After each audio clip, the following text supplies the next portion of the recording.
मैं उनसे बदला लेना चाहता हूँ अपने उस मासूम साथी का जो मेरा राइट हैंड था।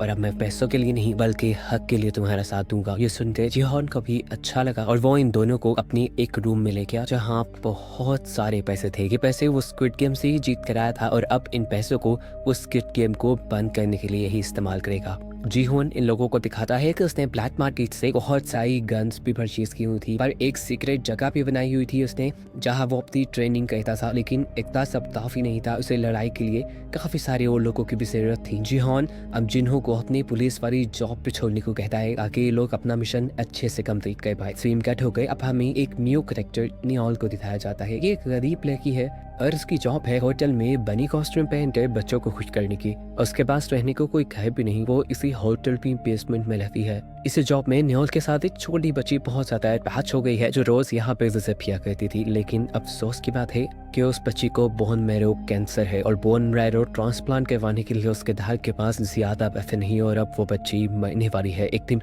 उस बच्ची को इमरजेंसी में हॉस्पिटल एडमिट कराया जाता है, जो सुन के नियोल भी तड़प कर उसे हॉस्पिटल में देखने के लिए जाती है। इस बच्ची की मदद करना चाहती है लेकिन उसके पास तो तक के लिए पैसे नहीं। इस बच्ची को क्या बचाएगी वो। रात होने पर हम नियोल को दोबारा पार्किंग में देखते हैं जहाँ पर दो लोग आकर उसे स्क्विड गेम का कार्ड दे गए। सिम कट होकर हमें जिन्हों को दिखाया जाता है जो अपनी मॉम के साथ बैठा था और उसकी मॉम बहुत ज्यादा उदास थी क्योंकि वो जिन्हों के भाई के आने का इंतजार कर रही है। जिन्हों जानता है कि वो कभी नहीं आएगा, जिसका वह पड़ा हुआ है वो घर में ही आएगा। लेकिन ये सब सुनने के बाद भी जब उसकी मॉम को तसल्ली नहीं मिलती तो एक और मर्तबा वो अपने भाई को ढूंढने का फैसला करता है। सिम कट हो गए। अब फाइनली दोबारा से हम जीहोन को देखते हैं जो इस टाइम अपनी दांतों का ऑपरेशन करवा रहा है। अपना एक दांत निकलवाने के बाद उसने अपने मुंह में एक नकली दांत फिक्स करवाया है जिसके अंदर एक ट्रैकर लगा हुआ है। असल में कल को वो फ्रंटमैन से मिलने वाला है, इसलिए उसे बहुत ही ध्यान से हर काम करना होगा। ये लोग फ्रंटमैन को भी पकड़ना चाहते हैं और फ्रंटमैन के बाद इस घिनौनी गेम के सारे हिस्सेदारों को भी पकड़ना चाहते हैं।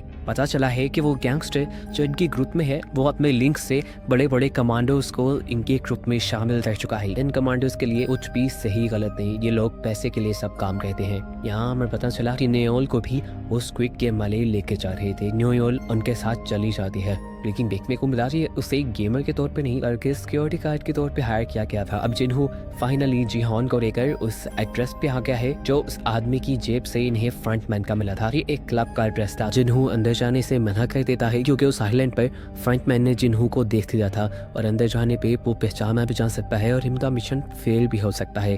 इन दोनों ने अब जिन्हों को छोड़कर अंदर जाने का फैसला किया। ये लोग जैसे ही अंदर गए तो बाहर जिन्होंने नोटिस किया कि दो गार्ड्स जो कि स्क्विड गेम वाले यूनिफॉर्म पहने हुए हैं वो इस पाइपी के अंदर गए हैं और इससे वो समझ गया कि अभी तक फ्रंटमैन अंदर नहीं आया। शायद ये दोनों अंदर की सिक्योरिटी चेक करने के लिए आए हैं। अब यही बात कि फ्रंटमैन अंदर नहीं है जिन्हों अपने साथी को बताना चाहता था, लेकिन अंदर जाने पर उसने देखा कि जीहोन को फ्रंटमैन के लोग दूसरे दरवाजे से कहीं ले जा चुके हैं। जीहोन के मुंह में लगे ट्रैकर की मदद से इन लोगों ने उस गाड़ी को ट्रैक कर लिया जिसके अंदर वो लोग जीहोन को ले गए थे। जिन्हों और उसके बाकी साथी उस गाड़ी का पीछा करने लगे और सही वक्त देखकर वो उस गाड़ी पर हमला करके वहां से फ्रंटमैन को किडनैप करना चाहते थे। लेकिन फ्रंटमैन तो उस गाड़ी में था ही नहीं। इस गाड़ी में लगे हुए एक डिवाइस की मदद से फ्रंटमैन जीहोन से बातें कर रहा था और ट्रैकर में आने वाली आवाजों से जिन्हों और उसके लोगों को लग रहा था कि फ्रंटमैन उसी गाड़ी में है।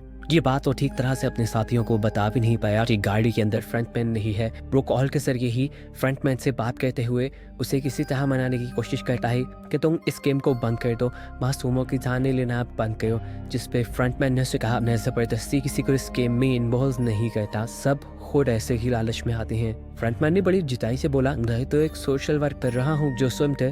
अब जीहोन को गुस्सा आ गया और उसने बोला तुम्हारे काम को कैसे सोशल वर्क कहा जा सकता है, तुम तो लोगों की मजबूरियों का फायदा उठाकर उन्हें मार देते हो। तो सुनकर फ्रंटमैन हंसने लगा और बोला अरे मेरी बात सुनो, जो लोग इस गेम खेलने के लिए मानते हैं वो पहले से ही लाइफ में हार चुके होते हैं इस दुनिया के लिए, बस वो किसी गन से ज्यादा नहीं। और बस मैं उस गन को खत्म कर रहा हूँ और उससे बाकी लोग इंटरटेन हो रहे हैं, इसमें बुराई क्या है। दूसरी तरफ इस गाड़ी से बाहर हमें दिखाया जाता है फ्रंटमैन के स्नाइपर जिन्हों और उसके सभी साथियों की गाड़ियां पंचर कर चुके थे ताकि वो लोग आगे उसे फॉलो ना कर पाए। इस चीज को जानते हुए जीहोन भी इस गाड़ी से निकलने के लिए यहाँ ड्राइवर को शूट करने की कोशिश करता है, लेकिन उसे पता चला कि ये पूरी गाड़ी बुलेट प्रूफ है। साथ ही ड्राइवर ने भी बुलेट प्रूफ कपड़े पहने हुए हैं और वो अब इस गाड़ी में फंस चुका है। ये देखते हुए जीहोन वापस बैठ गया और अब उसके दिमाग में एक नई खिचड़ी बनने लगी। पता नहीं क्या सोच कर